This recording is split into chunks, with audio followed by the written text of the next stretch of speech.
कृष्णा। आज की इस कक्षा में आप सभी का स्वागत है।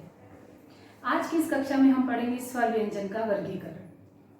तो इसके लिए सबसे पहले हम स्वर व्यंजन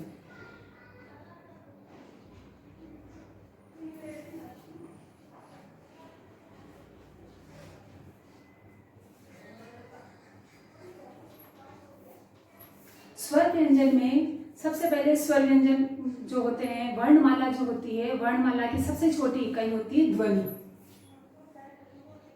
सबसे छोटी इकाई ध्वनि होती है और ध्वनि को जो आकृति प्रदान की जाती है उससे बनते हैं वर्ण। इस ध्वनि से जो आकृति प्रदान की जाती है उससे बनेंगे वर्ण और वर्णों से बनेगी वर्णमाला। वर्णों के जो समूह होते हैं, वर्णों के समूह से बनेगी वर्णमाला।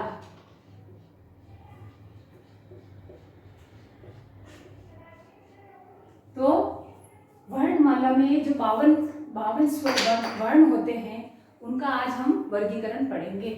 तो जो वर्णमाला जो होती है इसको दो भागों में बांटा जाता है।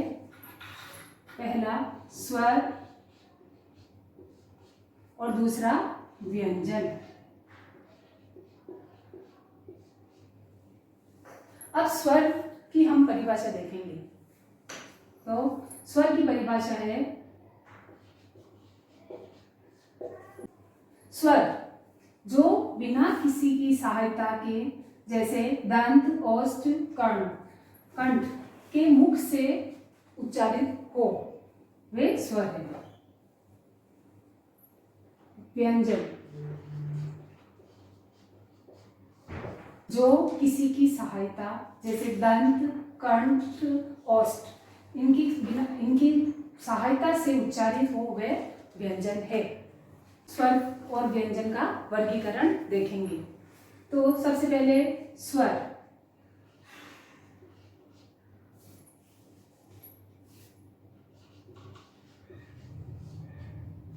स्वर मुख्यतः 11 होते हैं। जैसे ये स्वर 11। इसके बाद जो दो वर्ण बच रहे हैं वो होते हैं अं, अह, वो होते हैं अयोग वह।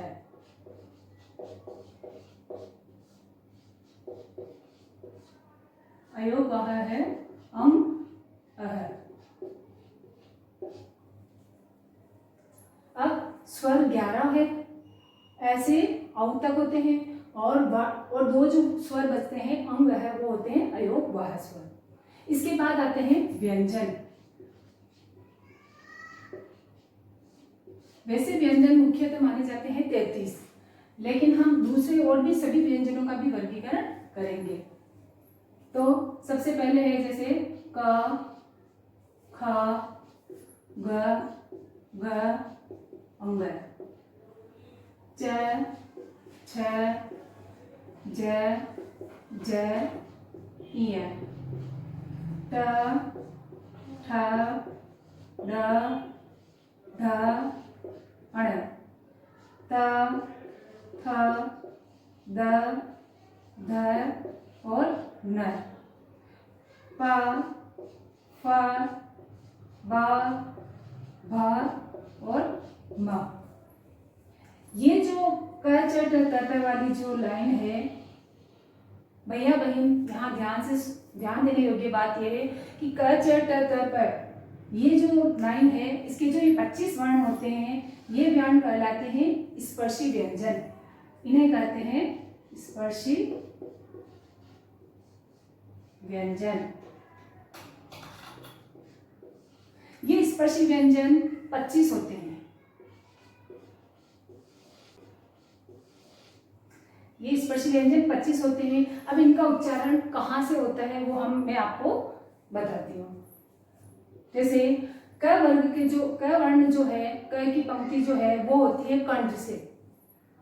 क होती है कंठ वर्ण, ये होते हैं कंठ वर्ण जो कंठ से बोले जाते हैं। जैसे क, ख, ग, घ, अंग।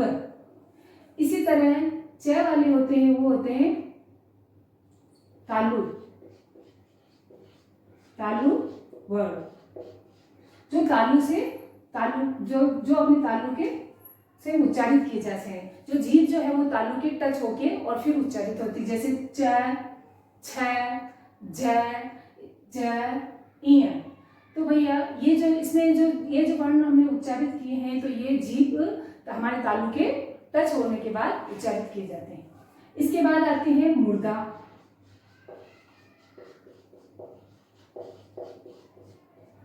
मूर्धा में होता है जो जीभ जो होती है वो तालु की टच होके और फिर नीचे एकदम धक्का देके नीचे आती है। इसमें ये वर्ण आते हैं जैसे ट, ठ, ड, ढ, अण। तो ये जो है वो टट है, ये मूर्धा यानी जीभ जो होती है वो मूर्धा जीभ तालु के अड़के और नीचे वापस टकरा के आती है। इसी तरह ये होंगे हमारे दंत वर्ण। दंत वर्ण जो होते हैं वो जीभ जो होती है वो दांत के टच होके बोले जाते हैं, बिना दांत के टच करे ये वर्ण नहीं बोले जाते हैं, जैसे त, थ, द, ध और न। इसी तरह अगली इसकी अगली पंक्ति है प वर्ग है, ये होते हैं ओष्ठ वर्ण।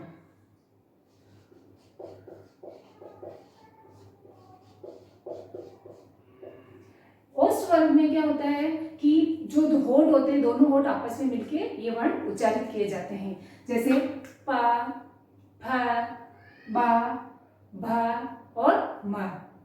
तो इसी तरह से जो ये कंठ वर्ण क वर्ग की जो क का पंक्ति होती है कंठ वर्ण से होती है, च की तालु से होती है, ट की मूर्धा से होती है और त की दंत से और प की ओष्ठ से होती है।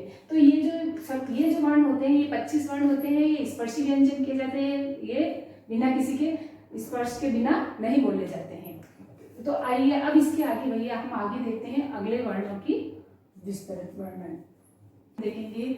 उसमें आएगी जैसे य,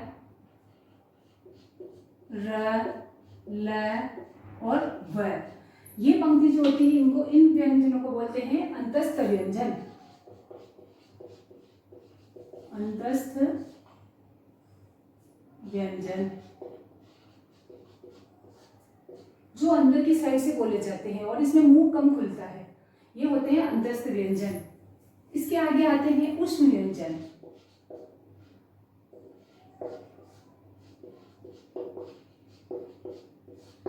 भैया वही उष्ण व्यंजन जो होते हैं वो उष्णता से बोले जाते हैं, घर्षण के कारण बोले जाते हैं, जैसे श, स और ह। इसके बाद आते हैं जो अगले वर्ण होते हैं वो होते हैं क्ष, त्र, ज्ञ और अंतिम वर्ण होता है श्र। ये वर्ण जो होते हैं इन वर्णों को भैया बहन इन वर्णों को संयुक्त वर्ण कहते हैं। ये होते हैं संयुक्त वर्ण यानी संयुक्त व्यंजन।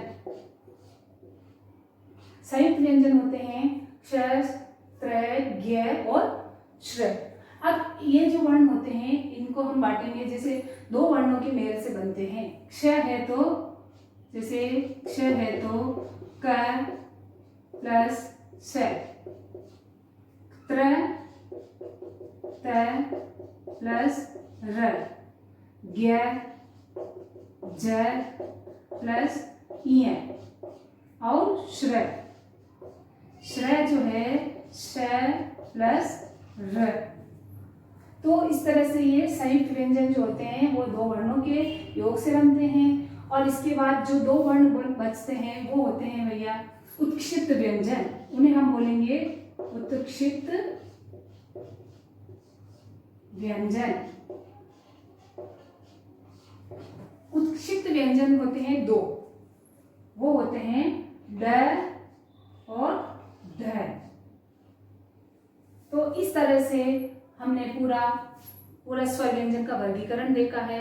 इसमें 11 स्वर और 2 अयोगवाह और 25 स्पर्शी व्यंजन और 4 अंतस्थ व्यंजन और 4 उष्ण व्यंजन और इसके बाद में 4 संयुक्त व्यंजन और 2 उत्क्षिप्त व्यंजन। इस तरह से सारे वर्णों को मिला करके टोटल स्वर व्यंजन जो होते हैं वो 52 होते हैं। तो आज हमने इस कक्षा में 52 वर्णों के वर्गीकरण को स्पष्ट किया है। तो आप सभी को ये बहुत आसानी से समझ में आया होगा। इसके लिए धन्यवाद।